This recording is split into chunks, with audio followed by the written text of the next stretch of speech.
नमस्कार स्टूडेंट्स। पहले पाठ में कबीर और तुलसी को पढ़ लिया था अपन ने। आज इसके तीसरे कवि हैं कृपाराम खेड़िया।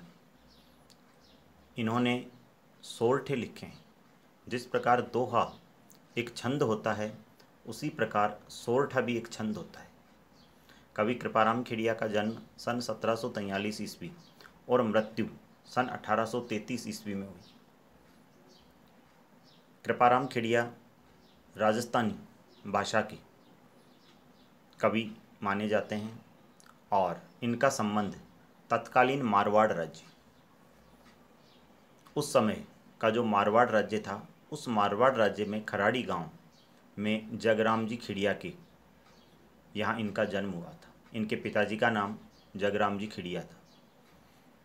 कृपाराम जी राजस्थानी भाषा में डिंगल और पिंगल, राजस्थानी भाषा के दो रूप हैं, उनके उत्तम कवि माने जाते हैं। साथ ही साथ संस्कृत का भी इनको बहुत अच्छा ज्ञान था। मर्मज्ञ कहते हैं मर्म को समझने वाले, तो संस्कृत भाषा के प्रकांड विद्वान थे। हमारे सीकर के राव राजा जो लक्ष्मण सिंह जी थे, उन्होंने इनको महाराजपुर और लच्छनपुरा गांव की जागीर दी थी। कवि कृपाराम सीकर के राजा देवी सिंह जी के दरबार में भी रहे हैं। तो सीकर के दो राजाओं से इनका संबंध है, एक राव राजा लक्ष्मण सिंह जी से और दूसरा राव राजा देवी सिंह जी से। कृपाराम जी का एक सेवक था राजा राम, जिसे राजिया नाम से उन्होंने संबोधित किया है। एक बार कवि कृपाराम जी बीमार पड़ गए थे और उन दिनों राजा राम ने, राजिया ने उनकी खूब सेवा शुश्रूषा की थी। शुश्रूषा बीमार रोगी की जो सेवा करते हैं उसे कहा जाता है, और उस सेवा से कवि कृपाराम जी बहुत प्रसन्न हुए। ऐसा कहा जाता है कि राजिया की कोई संतान नहीं थी, इसलिए ये दुखी रहते थे। एक बार कवि ने राजिया से उनके दुख का कारण पूछा, तो कवि ने कहा, भाई राजिया, आप इतने उदास और दुखी क्यों रहते हैं? तो राजिया ने कहा कि साहब, मेरे कोई संतान नहीं है, इसलिए मेरा मानना है कि मेरे बाद मेरा नाम समाप्त हो जाएगा। तब कवि ने कहा कि नहीं, तुम्हारा नाम सदैव अमर रहेगा।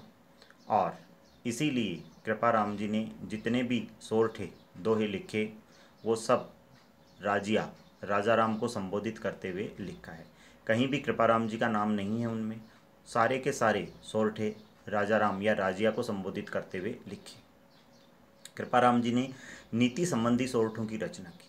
नीति संबंधी सोरठे उन्हें कहते हैं जो हम में नैतिकता, मोरलिटी का विकास करें। हिंदी और राजस्थानी साहित्य में राजियारा दूहा या राजियारा सोरठा नाम से विख्यात है उनके सोरठे।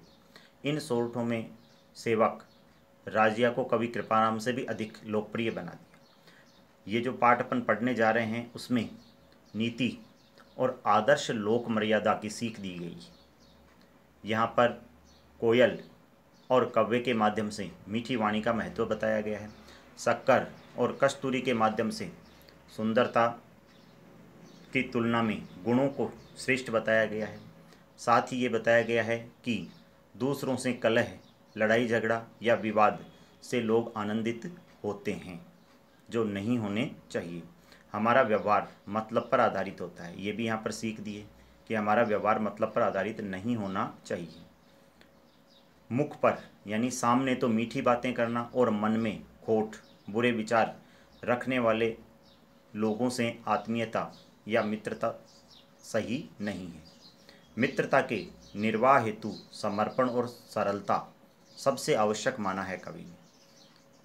कवि ने मित्रता का सर्वश्रेष्ठ उदाहरण दिया है श्री कृष्ण और अर्जुन का, जिसमें बताया गया है कि कृष्ण और अर्जुन मित्र थे और सही मायनों में ये मित्रता की कसौटी पर 100% खरी उतरती है, क्योंकि श्री कृष्ण तीनों लोकों के स्वामी थे, फिर भी उन्होंने अपने मित्र के लिए महाभारत के युद्ध में रथ हाँकने का काम किया, अर्जुन के सारथी बने थे। आजकल हिम्मत की ही कीमत है। ये भी बताया गया है कि व्यक्ति की कीमत, उसका महत्व हिम्मत और पराक्रम से ही है। हिम्मत रहित व्यक्ति की कीमत एक रद्दी कागज़ के समान होती है। स्टूडेंट्स, अब सोरठे जो हैं उन्हें विस्तार से अपन देखते हैं। हर एक सोरठे में एक सीख दी गई है। जैसे कबीर और तुलसी ने अपने दोहों में सीख दी है, वैसे ही कृपाराम खिड़िया ने अपने सोरठों में सीख दी है। देखिए, पहला सोरठा उपजावे। उपजावे का अर्थ होता है उत्पन्न करना। अनुराग कहते हैं प्रेम को। कोयल मन। हर खित का मतलब होता है हर्षित, प्रसन्न करे, करती। कड़वा कहते हैं खारा।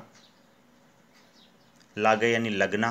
काग कव्वे को कहा जाता है। रसना कहते हैं वाणी को। और राजिया जो कृपाराम का सेवक था उसको संबोधित करते हुए लिखा है। आप लोगों को एक पंक्ति इसमें याद रखनी है और हर सोरठे में उसी पंक्ति को अपन दोहराएंगे। प्रस्तुत सोरठे में कवि कृपाराम खिड़िया ने अपने सेवक राजिया को संबोधित करते हुए कहा है कि हे राजिया, कोयल जब बोलती है तो हमारे मन में प्रेम उत्पन्न होता है और हमारा मन प्रसन्न हो जाता है। दूसरी तरफ जब कौवा बोलता है तो हमें वो बिल्कुल भी अच्छा नहीं लगता है। हमारे कानों को उसकी काँव काँव बहुत ही कड़वी लगती है। हे राजिया, यह सब रसना अर्थात वाणी का ही प्रभाव है कि कोयल अपनी मीठी वाणी से सबका मन मोह लेती है। हर कोई उसकी वाणी को सुनना चाहता है और कौवा अपनी कड़वी वाणी के कारण उपेक्षा का पात्र बनता है। कोई भी उसे सुनना पसंद नहीं करता है। इस सोरठे में हमें सीख मिलती है कि हमें हमेशा मीठी वाणी बोलनी चाहिए। दूसरा सोरठा देखिए, काली यानी काली। घनी का मतलब होता है ज़्यादा। कुरूप कहते हैं बदसूरत, जिसका रूप अच्छा नहीं है। कस्तूरी। कस्तूरी मृग हिरण की नाभि में पाई जाती है और ये बहुत सुगंधित होती है और इसकी कीमत भी बहुत होती है। इसलिए इसे कांटों पर, जिस प्रकार सोने को कांटे पर तोला जाता है, उसी प्रकार कस्तूरी का भी बहुत महत्व है, इसलिए उसको कांटों पर तोलते हैं। तुले का मतलब तोलते हैं। शक्कर चीनी या खांड। बड़ी यानी बहुत। स्वरूप कहते हैं सुंदर। रोड़ा बोलते हैं पत्थरों को। तुले का मतलब तुलती है, राजिया। इस सोरठे में कवि कृपाराम खिड़िया अपने सेवक राजिया को संबोधित करते हुए कहते हैं कि हे राजिया, कस्तूरी बहुत काली होती है और कुरूप होती है, लेकिन उसमें गुण होते हैं, इसलिए वह कांटों पर तुलती है। उसी कांटे पर, जिस कांटे पर सोना चांदी हीरे मोती आदि तुलते हैं, उसी कांटे पर कस्तूरी तुलती है। दूसरी तरफ शक्कर चीनी बहुत सुंदर होती है, लेकिन उसमें गुण नहीं होते हैं, इसलिए उसे पत्थरों से तोला जाता है। इस सोरठे में कवि ने संदेश दिया है कि रूप का महत्व नहीं होता है, गुणों का महत्व होता है। तीसरा जो सोरठा है उसमें बताया है डूंगर कहते हैं पर्वत को। जलती यानी जलती। लाय कहते हैं आग को। जोवे यानी देखता है। सारो यानी सारा ही जगत कहते हैं संसार को। पर लेकिन जलती जलती। निज यानी अपने। पाय यानी पाँव में। रति यानी बिल्कुल भी, थोड़ी सी भी। न यानी नहीं। सूझे यानी दिखाई देती है, राजिया। इस सोरठे में कवि कृपाराम खिड़िया अपने सेवक राजिया को संबोधित करते हुए कहते हैं कि हे राजिया, पर्वत पर जब आग लग जाती है तो उसे सारा संसार देखता है, लेकिन अपने पाँव में लगी हुई आग लोगों को बिल्कुल भी दिखाई नहीं देती है। इस सोरठे में संदेश दिया गया है कि व्यक्ति दूसरों की तो बुराइयां देख लेता है, लेकिन अपनी जो बुराई है वो उसे बिल्कुल दिखाई नहीं देती है। अगला सोरठा है मतलब की मनवार। चुपके लावे चूरमो, बिन मतलब मनवार राब न पावे राजिया। इस सोरठे में मतलब यानी स्वार्थ। री यानी की। मनवार मनवार करना। चुपके यानी चुपके से। लावे लाते हैं, चूरमा चूरमा जो अपन खाते हैं, दाल बाटी चूरमा। बिन मतलब बिना मतलब, बिना स्वार्थ, मनवार। राब अपने राजस्थान में एक राबड़ी आपने नाम सुना होगा, बाजरे की बनती है। पावे यानी प्राप्त होती है, राजिया। कवि कृपाराम खिड़िया अपने सेवक राजिया को संबोधित करते हुए कहते हैं कि हे राजिया, ये दुनिया मतलब पर आधारित है, स्वार्थ पर आधारित है। जब किसी को हमसे स्वार्थ होता है तब तो वह हमें चूरमा या स्वादिष्ट व्यंजन खिलाता है, लेकिन जब मतलब निकल जाता है तब हमें राबड़ी के लिए भी नहीं पूछता है। इस सोरठे में बताया है कि व्यक्ति का व्यवहार मतलब पर आधारित होता है। अगला सोरठा, मुख ऊपर मिठियास घट माही खोटा गड़े, ईसड़ा शू इखड़ास राखी जे नहीं राजिया। मुख मुख पर, मिठियास मीठापन, घट कहते हैं हृदय को, मन को, माही यानी में, खोटा बुरे, घड़े यानी बनाना। खोटा गड़े का मतलब है बुरे विचार मन में गढ़ना, बुरे विचार मन में लाना। इशड़ा ऐसे लोगों, सू यानी से, ऐसे लोगों से। इखड़ास कहते हैं मित्रता को। राखीजे यानी नहीं रखनी चाहिए, नहीं राजिया। कवि कृपाराम खिड़िया अपने सेवक राजिया को संबोधित करते हुए कहते हैं कि हे राजिया, जो लोग मुंह के ऊपर तो मीठी मीठी बातें करते हैं और मन में बुराई का भाव रखते हैं, ऐसे लोगों से भूल कर भी मित्रता नहीं करनी चाहिए।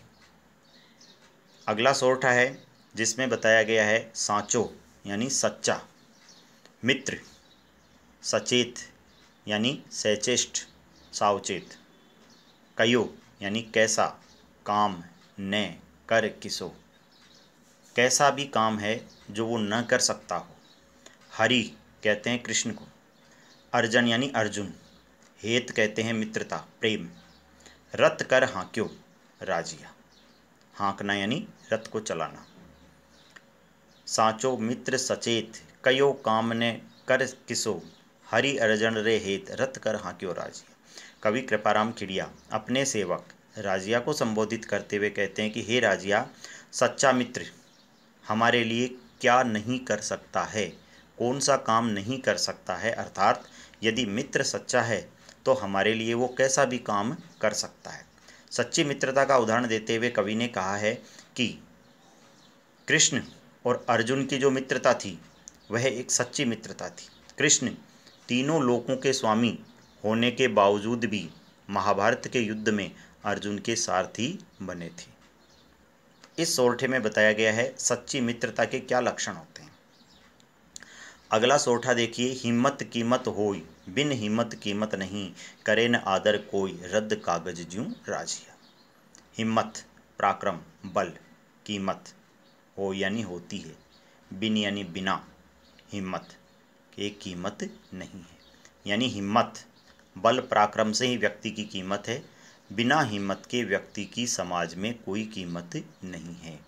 करे न आदर कोई, हिम्मत रहित व्यक्ति का समाज में कोई भी आदर नहीं करता है और उसकी स्थिति एक रद्दी कागज के ज्यों यानी जैसे हो जाती है। तो कवि कृपाराम खिड़िया अपने सेवक राजिया को संबोधित करते हुए कहते हैं कि हे राजिया, संसार में हिम्मत की ही कीमत है, पराक्रम की ही कीमत है। हिम्मत रहित व्यक्ति का समाज में कोई भी सम्मान नहीं करता है, कहीं भी वह आदर का पात्र नहीं बनता है। जिस प्रकार रद्दी कागज का कोई महत्व नहीं होता है, उसी प्रकार हिम्मत रहित व्यक्ति का समाज में कोई महत्व नहीं होता है। तो स्टूडेंट्स, ये तीनों कवियों के जो दोहे और सोरठे थे वो अपन ने पढ़ लिए हैं। अगला जो वीडियो है उसमें इस पाठ के प्रश्न उत्तर आपको कौन कौन से करने हैं वो मैं बताऊंगा।